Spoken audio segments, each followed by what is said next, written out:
Welcome to Three, a show about Federer, Nadal, and Djokovic, and part of the Tennis Channel podcast network. I'm Gill Gross with Joel Drucker and Amy Lundy.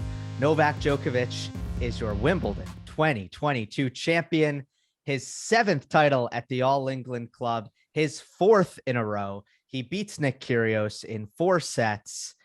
Joel, how impressed were you by Novak Djokovic's performance over unseeded yet ultra talented Nick Kyrgios? Tremendous effort from Novak. Loses the first set. Not easy against a guy who's serving like that, moving like that, shot selection.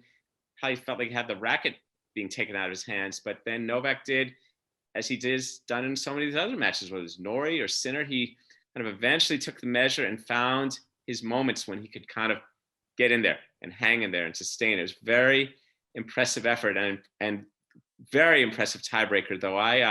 Novak and tiebreakers, man, that's a whole seminar. I thought that it was a high quality match in terms of the tennis. Sometimes you get a great match in terms of drama and lead changes. This one was just great in terms of the overall quality of tennis and the little bit of contrast in styles. I thought Novak really did Nick in with depth. If you compare the ground strokes of the two, I mean, Nick hits a pretty hard forehand, but I was noticing that a lot of his ground strokes were hard, but just a foot or two past the service line, whereas Novak did his Novak thing, and so many of his returns and his forehands and backhands were landing, just a few inches inside the baseline with pinpoint accuracy. Novak's forehand, I think, is bigger than Nick's. And I think like the miles per hour would flesh that out. And I agree, Amy, Nick has kind of the heavy topspin on the forehand that can sometimes land short and be a little bit loopy, where Novak hits it as more of a laser and it tends to penetrate better. What about taking away depth, though? How about the drop shots? Those seemed on the backhand side to play a major factor for Novak. There are so many technical parts of what Djokovic did in this match against Nick that you can highlight. I think the drop shot is one of those things, and just how he controlled and dictated with his backhand, because that's where I felt like Nick was very excited or eager to go backhand to backhand, because he felt that's my safe haven if I'm outmatched on the forehand. And Novak said, safe haven, not at all. And the use of the slice sometimes too that Novak used, where he sometimes used the one-hand backhand slice and kind of curled it down the line. But the drop shot, I mean, the combination of depth, once you establish the depth and then the drop shot, but then to execute it, this is a real high wire win for Novak. I mean, in some ways, obviously beating Federer from match points down was incredible, championship points down. This one too had its moments of real tension. I mean, Kyrgios serving in the third set at 4-all, 40-love. I thought the quality of points were just, to me, eminently more entertaining than last year. And last year was a pretty good final. But Novak really did not let it get to him if Kyrgios pulled off some sort of cool get or great hands at the net, or if he brought him in with one of those drop shots and Kyrgios was able to pull off winning the point. He really stayed calm. He stayed calm throughout the entire chatter episode, the funny one-liners that Nick was pulling off, the interaction with the chair umpire. It's almost as if Novak had sparred against like a trick shot artist who was also chattery, like a Pixar character or something like that. He was so prepared for anything. And, even Novak in his post-match press conference mentioned that you got to be mentally strong, and that he would like to see Kyrgios, or I'm not sure how he worded it, but he said that Nick, if he could just up the mental toughness a little bit, he'll really be onto something. The Pixar character, I like that. So it was more like Nixar, like he's a special animated guy. And playing someone like that who's making these comments, it reminds me way back of Alien Stasi, like, what are you doing? You know, he's making these comments and it's distracting, but he's mostly really distracting himself. That's the thing. And Kyrgios, a lot of this Wimbledon validated Kyrgios's approach to tennis and even life, everything. But Novak I think he's just so good at putting on the blinders, at just thinking about what he needs to do. Obviously, a big thing was finally dealing with that serve and getting it back. And the difference between the Berrettini final, Kyrgios' backhand much better, Kyrgios' serve better. I don't know. The numbers might not entirely show that, but I think they would. But Kyrgios, his variety with the serve, I think Kyrgios is a very smart, eclectic player.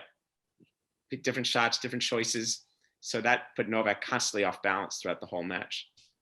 I want to dig a little bit into the mental toughness thing. I think what's fascinating about this match is you have two crucial turning points where you have 40 love situations. You have in the second set, Djokovic is trying to serve it out and goes down love 40 and comes back from it. Then you have in the third set at 4-all, Nick is up 40 love and Djokovic comes back to break serve. So you have those two games, and you could highlight a couple of points, but I almost feel like Novak mentally can play every point the same. It's just, here's another point. Here's another point. Here's another point. Nick, it feels like at deuce, for example, when he blew the 40 love lead, he double faulted and missed a first ball backhand. And Nick wasn't, here's another point. He was, I blew 40 love. This is horrible. Yeah. I blew 40 love. I blew 40 love. Like there's a stark difference in how they handle those kinds of things. Well, one of the reasons that Kyrgios is so relatable is he says the quiet part out loud, or he says the running stream of consciousness that we all have when we play matches out loud. So I think people can really identify with that. Also, I've noticed watching him over the course of his career that the pressure increases for him when he's ahead. And that I can also relate to. It's kind of like he won that first set. He gave it his all. He actually broke the amazing Novak Djokovic on center court in the final of Wimbledon. Now he's got to keep that up. And the pressure just starts to mount, and he looks for outlets and ways to blow off steam. And, in my view, that makes him very human. Other people say that, he needs to clean up his act or whatever. I personally find that a very relatable aspect. However, he was in no way, shape, or form ready to win this championship. It does make him human. And so that's kind of the thing that makes him endearing, and like a lot of us and people. And I think, though, Kyrgios would probably like to think he's an instinctive player, whatever that means. And I think Novak is too, because I think instinct, the best definition I ever heard of instinct is trained knowledge. And so this gets into the whole homework dilemma. Kyrgios strikes me as the guy, I study the way I study. And I show up and look, I'm in the finals of Wimbledon. And Kyrgios felt he was in it with a shot to win it. And he was. I mean, he was, set all 4-all 40 love. But then there's this other part. It's like, what has truly been your homework? What is truly, and Novak, nobody in tennis can ever out homework Novak. I mean, probably in the history of the game, you're looking at people like Ivan Lendl and Nadal and Federer and Jimmy Connors. And, these guys have put in so much of the time. So then when you get to that situation, you can at least compete effectively. And I think what was unfortunate for Nick is that when it occurred deuce, he wasn't even able to compete effectively. The tiebreaker starts off in the fourth set. He double faults on the first point. So it's not even like he forced Novak to come up with some answers. And that was unfortunate. And that makes him such a endearing, but also a head scratcher, because he has so many things he does well. Yeah, I was back to kind of the fourth set tiebreak, like one moment. And again, I'm like 90% positive about the performance that Kyrgios put in. I thought he played, for the most part, as well as he can play. His best match, put his best foot forward. Guess what? Best foot forward is not good enough to beat Novak. He's just not at that level. But like one other, he went down 4-1 in the tiebreak and had a forehand on the run behind the baseline. He totally bailed out and went for like a 5% forehand down the line. Like that moment, that was one of those moments that just kind of disgusted me. It's like, that's a terrible, you're down 4-1. you're still in this and you're just going to give up a point because you're frustrated. So there's still that percentage of mental work that he can do. Well, yeah, and people talk about talent,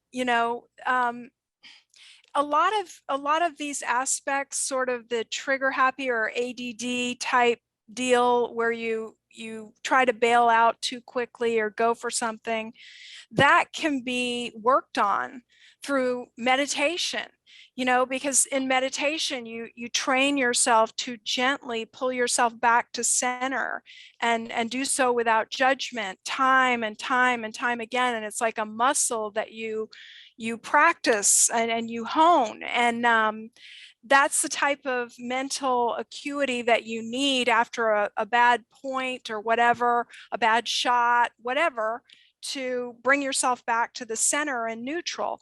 And Novak does that. He meditates. So there's actually a talent in that. But you were spot on about that, Gill. And I definitely thought that there were moments where I wish Nick had just stayed in the point a little bit longer. Well, and then it gets these things about, is it our whatever talent is? And Kyrgios, obviously, we know about the talent he has for hitting the tennis ball, and that's the apparent obvious talent. And then there's the talents of skills, of whether it's the talent of concentration, the talent of persistence, and then you don't know what the gulp factor is. And the thing that's going to make us probably scratch our heads about Kyrgios forever is, what goes on in the training weeks leading up to that. And one of the things that makes Novak and all of our three so pleasing, they put in the hard yards. And so win or lose, they've done that. Even Novak, when he lost to Medvedev in that US Open final, was outplayed and was flat. It's like, okay, that's all right, Novak. You put in your share of work to do what happens. And this guy played better than you, and that's okay. And with Kyrgios, it's like you just wonder what his whole training gestalt is, how he prepares and how he practices, and because his pride is on being cool about it. He tells us that he's kind of cool and how much he likes to play. He said his press conference, I was playing basketball a few weeks ago. I shouldn't even be here. Well, where should he be? It does seem like he's in better physical condition. Yes. In sets 1 and 2, they did play a lot of rallies. And I think Nick badly wanted to have a chance to outlast Novak. And especially in the second set, it was like, all right, not going to happen really. And then we started to see stuff that you wonder about, like the double faults. And when Djokovic is beginning to dominate from the back of the court there, that is applying that extra pressure for Kyrgios to hit the second serve 115 miles per hour instead of 105 like he might against a normal opponent, because it was such a statement by Djokovic from the baseline of, I'm going to be a machine. Like, I'm not going to miss. You can't go backhand to backhand because I will hurt you with my backhand just as much as my forehand. You will be drop shotted. I will come forward if you drop it short. And at a certain point, that's where you saw Nick kind of crack. Novak, this is one of the most impressive efforts I've seen from him because of the uncertainty of playing Kyrgios. I mean, we've seen Novak beat everyone, but in a way he can measure and he can kind of diagram that and diagnose it. But this one, what this guy is going to do sometimes and some of the shots he's going to hit, and so that's a little harder thing to measure, and to see how Novak just stayed in it and his tranquility through all of those things is very impressive. Yeah, and before we continue talking about Novak, there's just a couple things I want to say about Kyrgios. First of all, in a press conference, I did get to ask him about his training a little bit earlier this year, and he has upped his work in the gym, and he's actually quite proud of that, and a little bit made light of it. He said, yeah, I actually, worked hard for the first time or something like this year, and wow, who knew that it could actually pay off? And also he made mention of the fact that he has injuries that he doesn't talk about a lot, but he's in pain, or he has been in pain. And he felt that the extra work in the gym in the off season actually took the edge off of that a little bit this year. So he is in better shape. Good call on that. And he is training some. The other thing is, as bullish as I am about Nick Kyrgios, and I wrote a story about a week before Wimbledon that I thought he had a shot to contend. So I really believed that he could do well in this tournament. I'm not sure that him making the final and taking a set off of Novak is a sign necessarily of good things to come from Nick Kyrgios. I think we just don't know. Keep in mind, Russians could not play in this tournament. He did not have to play a semifinal. And his draw, as you guys have pointed out, was a little bit weak. So the fact that a big serving guy made the finals in this particular tournament, I'm not sure is a great sign of things to come. So he'll have to prove it. Couldn't agree with you more. And Kyrgios said also if he'd won, he'd have been less motivated. He said that in his press conference. So in a way, anyone who tries to use this as a tea leaf, oh yeah, Kyrgios, here he comes, and this motivates him. No idea whatsoever. And I wrote that too. I agree with you on that. I want to know, what do you guys make of the talking, of the constant, of the chatter, whether it's with the umpire or the crowd and between points? I mean, I have my thought. I'm not a fan of it because I think it's a form of pre-choking in a certain kind of way. But pre-choking? Yeah, it's like a way. I'm writing my story. It's a way of creating a distraction from the effort of competing. It's a way. I mean, if you look at the exemplary competitors being Novak and Rafa, let's just say, watch how little that happens. No, Novak has some moments where he jabbers to himself a little bit, but you don't see much of that. So I don't know what Nick's is that an escape outlet or for what? What do you think? Go ahead, Gill. I feel like semi unqualified to evaluate it because I think he has an issue. Like, I don't think, Joel, we don't even need to look at Federer and Rafa and Novak. I've never seen any player, male or female, in my life do what Nick does. And it's a lack of, look, to me, it looks like blowing off steam, and he needs to be yelling at someone. And if he can figure out a way to make that the umpire, great. If he can find someone in the crowd, great. In this match, pretty good umpiring. Congratulations, Renaud Lichtenstein. Nobody in the crowd. So he decides to choose his box, and his box apparently wasn't supporting him enough. Every time the camera cuts to his box, they're giving him a standing ovation. So obviously they were doing everything they could, but Nick just needed a way to direct his rage somewhere. That's my read on it. Here's a guy who claims to be his own kind of guy, doesn't need a coach, marches his own drummer. And I'm in the Wimbledon final. Come on, all of you, cheer me on, cheer me on, cheer me on. It's just like the way I notice how he pretends he doesn't care about things, but then I mean, I wonder how many hours do you think he spends not near his cell phone? I can't make a judgment about that since I'm on mine a lot. Okay. You know, but in terms of the chatter, it's not one of those that I get outraged about, because I do think it's at times borderline uncomfortable to watch. It's dramatic, it's edgy, but in some ways it is funny, because he did mention to the umpire that the woman had 700 drinks, and you know, there's nothing wrong with humor. But again, it's the chair umpire has to figure out what is too much and what can be allowed, but it certainly doesn't bother me. I'm not talking about outrage. I'm talking about competing. I'm talking about. Yeah. So what I do. Talking is an indignant moral. I get something. I'm talking about, Nick, you want to win more? Is this aiding? Is this, you know, my friend Alan Fox, a tennis psychologist, don't do things that preclude you from winning. Only do things that help you compete effectively. I don't know if we can say definitively that the ongoing dialogue with his box was really hurting his tennis all that much, because we would need to, in order to prove that, we would need to have an example of when he didn't do that. And that doesn't really exist. Right, Amy? Amy, don't we need a control group in order to prove causation? Exactly.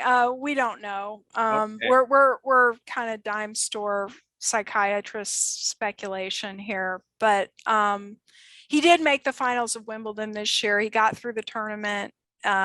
So he does, as much as we've torn him down here, he needs a tip of the cap for that. Absolutely. I was very impressed. And I'll tell you this, is for all the things that disturb me about him, I don't want to turn away when he's playing a match. I don't want to miss a point.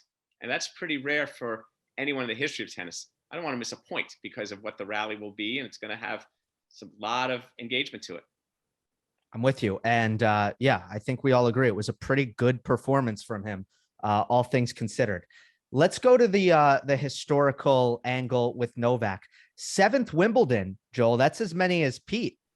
I know. And Pete was the guy he first watched play Wimbledon. You know, Novak said, he said 92. Pete won Wimbledon the first time in 93. And even Gordon was talking about it in his press conference. Gordon even said, well, wait, I beat Pete in 92. I lost to Andre in 92. What's Novak talking about? Nonetheless, tying with Sampras, seven Wimbledons. That's just, it's kind of, how do you say that? It kind of crept up on us because there was so many years of Federer's excellence.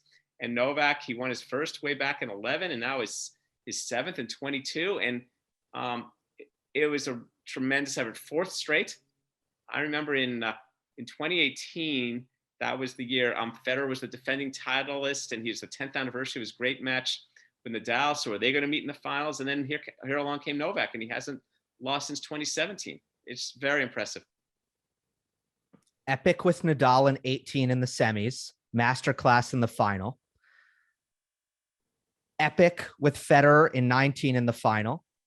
And then the last 2 years has felt very much like nobody. And of course, a lot of this might be that he hasn't needed to face Federer and Nadal. And this year it was particularly unfortunate because of the way it happened with Rafa. The last 2 years, it's felt like nobody is just close to him. Like there's just nobody in the field on grass who is particularly threatening in Novak's path. Well, as we said, though, this Kyrgios one was more of a challenge than last year's Berrettini. And I agree with that. But in the end, same result. Same result. And although it was a close match, Novak comes in heavy favorite and wins in 4. I mean,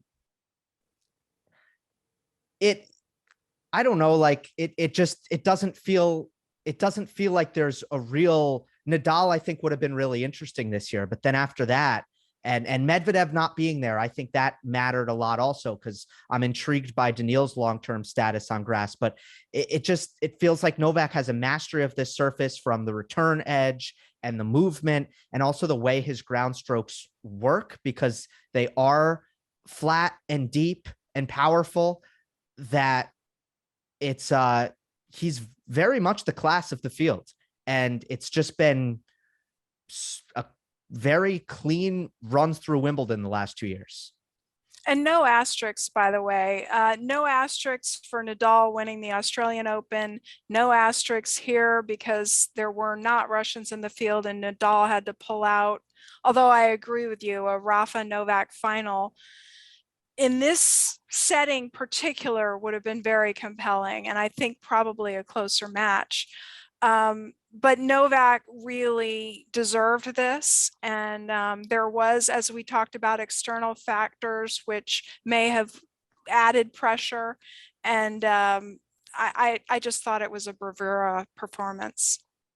Yeah, 21 slams now, Nadal 22. So the slam tally, the race continues. And we knew when we started this show 2 years ago, and even before, Novak was going to have more chances to win majors than our other two, between Roger's age and some of the physical fragility that Nadal has experienced. We didn't think, of course, it's going to happen to Rafa upon reaching the Wimbledon semis. I mean, it appeared more likely, hey, remember 6 weeks ago, I was wondering if Nadal was even going to play Wimbledon. Yeah, we all were. Scenario. And yes. So there he was. And yeah, that's a little bit of a shucks that they didn't get to meet one another, but that's the way it goes sometimes. For a little while there, we thought that major number 21 was for Novak was going to be that coveted pass Roger, pass Rafa major, potentially in Australia. So it's funny how he gets 21 to pass Roger, which you would think, like, if you just didn't know anything other than that, you'd think, oh, this is a huge deal. But now it's still the goalpost has moved. Rafa has pushed the goalpost forward, and that's not even in like that's not even a top 3 bullet point here. But it's almost crazy that it's not, because Novak just passed Roger. Well, and I also, well, you guys know, and I'm not a fan of the GOAT dialogue, but I will say, for those who are, the data-driven case for Roger, I said this a few years ago, the data-driven case for Roger is off the table. The data-driven, the quantitative. Other things, people so wish they can, but as far as the data, these two guys are posting some pretty darn good numbers. And Novak, which slams is going to get to play in the future? Yeah, and most of the data points in favor of Roger Federer have been on grass. And slowly those are fading. And, Novak, from the looks of it, he's got a few years left, a few really good years left. So Roger better keep working on that comeback. I think moving forward for Novak as well, it is an emotional turn the page. It took a while, but I think now he'll finally be able to put the last year behind him. And we discussed this pre-match, and from the Olympics to the US Open to the Australian Open, and then to a lesser extent Roland Garros this year, there have been different levels of bad experiences, and in Australia's case, traumas. And now I think back at Wimbledon, the epicenter of tennis in many ways, especially for Novak, you win it, you hold another trophy. And now, even if you can't play New York, you don't feel as terrible about it as you would. Well, yeah, but think of also the possibility of Novak for the years to come not being able to play 2 hardcourt slams. I still feel like the Australia thing is a pretty sure bet that they're going to waive the 3-year thing. No, I think I'm going to say something. I think the United States should waive it and let him in. And that's not because I'm a fan of Novak Djokovic. And I'll just say right now, I am a fan, and I'm also a fan of Roger, and I'm also a fan of Rafa pretty equally. So I really think that we're at a place in this pandemic, if it's even technically classified as a pandemic anymore, I think we're at a place where it's okay to waive it. And yes, there's still infections and hospitalizations and all that, but they're way down, and the virus has been watered down, and these restrictions are being lifted in various ways across the globe. And by the way, when we became experts in Australian health policy and immigration law, we started looking into the US law. And right now, it's true that foreign nationals cannot come into the United States unless they've been vaccinated, unless you have someone who is in the State Department. And unlike Australia, where there's just one guy who makes the final decision, within the United States government, there are a number of people who can advocate for him or give him the waiver. So it's not out of the realm of possibility that to have a good US Open, that this restriction is waived. Okay, well, we'll see what happens. I don't have much to add to that, but I'm glad you were able to bring your own insights into that. We'll be following that really carefully. And the Australia thing that I said before, it's more of a gut feeling. I have had Australians back me up on this, but it seems unreasonable that they would uphold the 3-year automatic ban. And I do know for sure that it can be appealed and then go to a decision makers. I agree with you about the ban. So then what becomes the law in Australia, or what do they decide? And I guess it's, month to month. I agree with that. I don't think the 3-year ban won't take effect. Wimbledon 2022. Let's wrap it up with kind of closing closing memories / thoughts, and I'll go first so I give you guys time to think. When I think about this run from Novak, it's going down early, being completely unfazed, and going into this flawless, mistake-free, machine-like lockdown mode, giving his opponents so very little to work with in terms of errors, and doing it 3 times in a row against Sinner, Norrie, and Kyrgios. He was in a deficit every single time. And the common theme in those matches, which all looked a little bit different, especially this final, was that there were so few mistakes and the level of execution was so high from Novak Djokovic. Amy? I think what I'll remember is the Superman pose on the grass, which he then repeated after this match when he won the championship. It was against Sinner, I believe. And that amazing shot, that the point that he won on that, how he did it, I don't know. And I think it's kind of emblematic of his relationship with the grass. He's on the ground, his arms are stretched out. And just a great kind of iconic new pose to take away from this championship. Yeah, he was even on balance when he was on the ground. Yeah. My Wimbledon thing I enjoyed most, I enjoyed the Nadal Fritz match. I mean, that's the match I found most engaging and savory. Novak, no question, like you said, business, incredible, number 7. That's great. I enjoyed so much seeing Nadal problem solve his way through that match and deal with all those things and play so many interesting kinds of points and do what Nadal does. And that's what makes the not having that Kyrgios Nadal semifinal kind of unfortunate. But again, that's the way the cookie crumbles sometimes. Pretty unbelievable. He beat the world number 12, I want to say, without much of a serve. It's quite the feat, even though history won't really remember it, since history tends to remember the champion of these kinds of events, which is Novak Djokovic. Congratulations to him and his fans.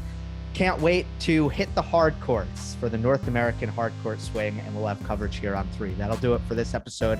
Remember, we're available on all podcast platforms. We appreciate it if you leave a rating and a review, especially if you enjoyed our coverage throughout this fortnight. And if you're watching on YouTube, like, comment, and subscribe. We will see you next time on the next episode of 3.